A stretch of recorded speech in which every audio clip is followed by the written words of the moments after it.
டோட்டலாகவே உங்களுடைய வேகம் குறைஞ்சிருச்சு. அதே போல் கேது 5ஆம் இடத்துலேருந்து அமர்ந்து என்ன பண்ணார், மனசுக்குள்ளே ஒரு அழுத்தத்தை கொடுத்துக்கிட்டே இருந்தார். சில நம்மளுடைய ரிஷபராசி என்பவர்களுக்கு வேலையில் இடமாற்றத்தை கொடுத்துருப்பார். டிசம்பர் எண்டுக்கு அப்புறம் கார்த்திகை நட்சத்திரக்காரங்களாம் வேலை இருக்கா இல்லையானே தெரியல, வேலையை பார்க்கவா வேண்டாமான்னு தெரியல, தொழிலில் நடத்தவா வேண்டாமான்னு தெரியலங்கிற நிலைமைக்கெல்லாம் வந்துட்டாங்க. ஸோ இதெல்லாம் கடந்த காலங்களில் உங்களுக்கு கிரகங்கள் கொடுத்த மிகப்பெரிய ஒரு தாக்கம். அதாவது என்ன சொல்லுவோன்னா, கனவுல கூட தூக்கம் வர மாட்டேங்குது. அதாவது நிம்மதியான தூக்கம் இல்லைங்க, கனவே இல்லைங்க, கனவுல கூட நான் ஏதோ போராடுற மாதிரியே எனக்கு ஒரு ஃபீலிங் அப்படிங்கிற சூழ்நிலை தான் நீங்கள் சந்திச்சிங்க.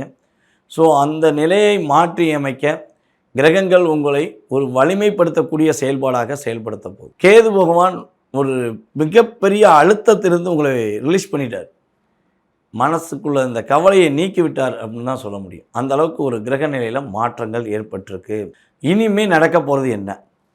பொருளாதாரத்தில் ரிஷபராசி என்பவர்களுக்கு மிகப்பெரிய ஒரு வெற்றி கிடைப்பதற்கான ஒரு ஆண்டாக இருக்குது. அதாவது இந்த காலத்தை நீங்கள் சரியான முறையில் பயன்படுத்துனீங்கன்னா இனி ஒரு கிட்டத்தட்ட ஒரு 5 வருட காலங்களுக்கு கவலை இல்லாமல் வாழலாம்.